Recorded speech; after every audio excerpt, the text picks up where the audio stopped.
This is what your typical truck stop looks like at 5 o'clock in the morning.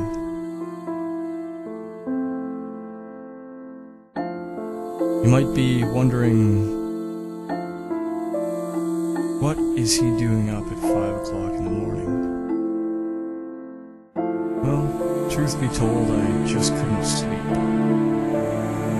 For some reason, on this particular day, I woke up at 5 o'clock. And I sat in my truck and just recorded things. When I glanced at my clock, it was 5:30. I thought, well, I've already sat here for half an hour awake. I might as well get started on my day.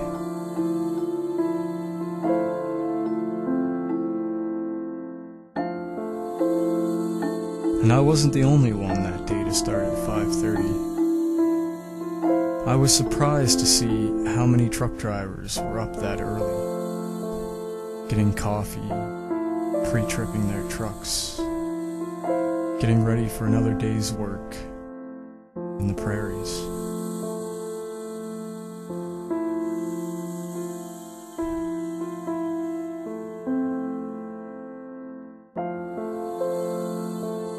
I hit the road, and the beautiful thing about getting up before the sun comes up is when the sun comes up. The glow on the horizon is magnificent. It's announcing that a new day has arrived. A new day full of possibilities. This is the future. And it's unfolding 1 minute at a time.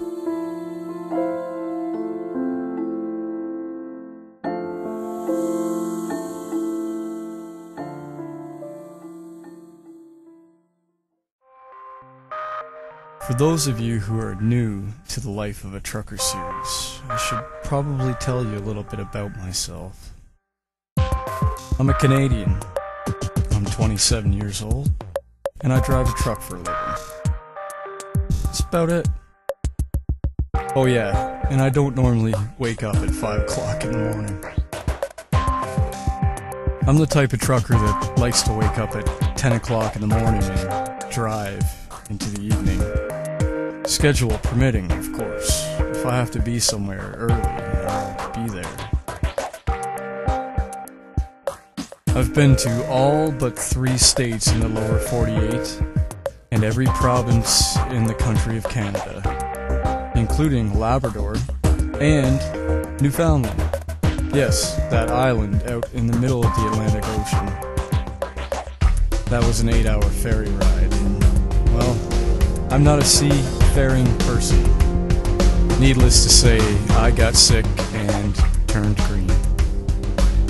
Regardless, I spend most of my days trucking across Canada and the United States and videotaping everything for your viewing pleasure.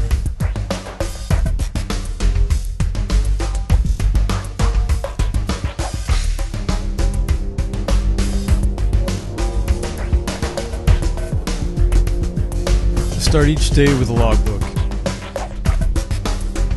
From the logbook I move to a pre-trip inspection.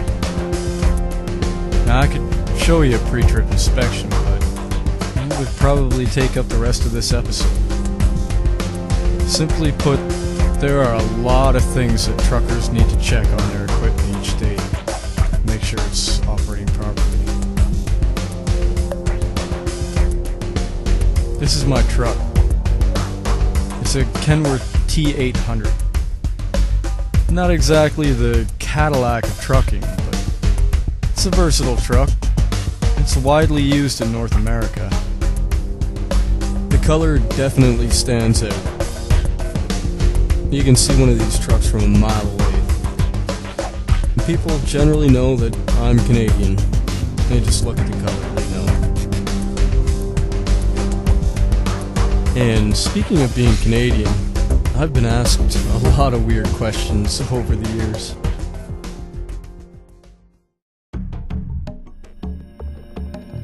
Now I'd like to dispel some myths about Canada that I've heard over the years. First of all, this is Saskatoon, Canada's second most northern major urban centre, next to Edmonton, Alberta. I'm traveling through here on November 4th, 2008. Clearly there is no snow on the ground, and I don't see any igloos anywhere. I have heard that people think Canada is always covered in snow, and that we live in igloos and get around on dog sleds. Obviously, you can see that we're urban people. We're consumers, just like most North Americans. We're busy buying new cars and new gadgets, and new this and new that. So when you think of Canada, you should think of a sophisticated people who've adapted to a wild and dramatic climate.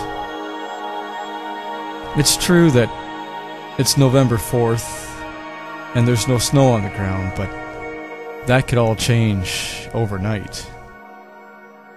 Don't believe me? I'll show you.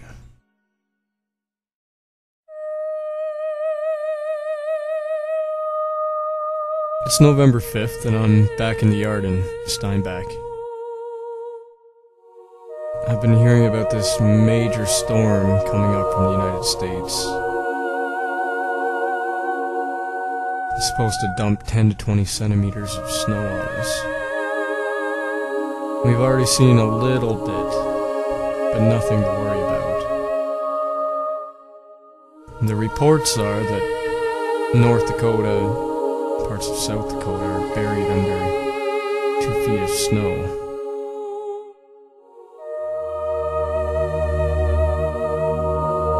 It rains for 2 days. And on the eve of November 7th, behold, the heavens brought snow.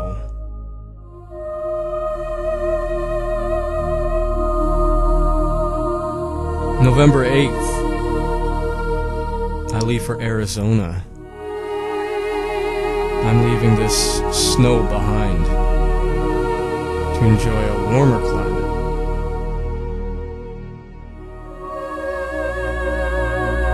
I look forward to Arizona. I'll be south of Tucson, close to Mexico. It must be warm down there.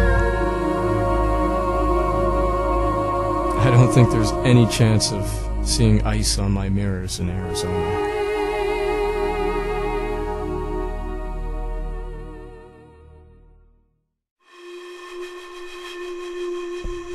If you think it's a vacation,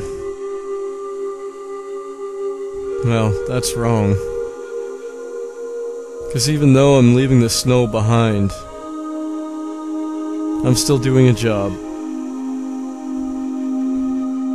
And I'm working probably a good 11 hours a day.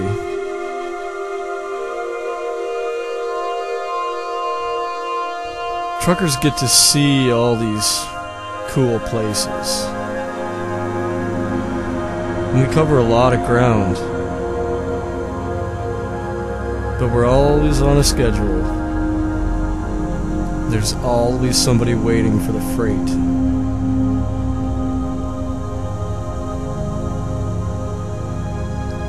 Seldom do we have the time to stop and actually take in the sights. So even though I'm on my way to Arizona, I only get to see these things as they pass me by.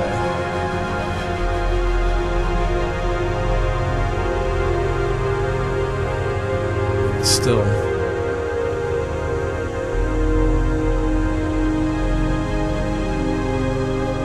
it's a job I can't give up.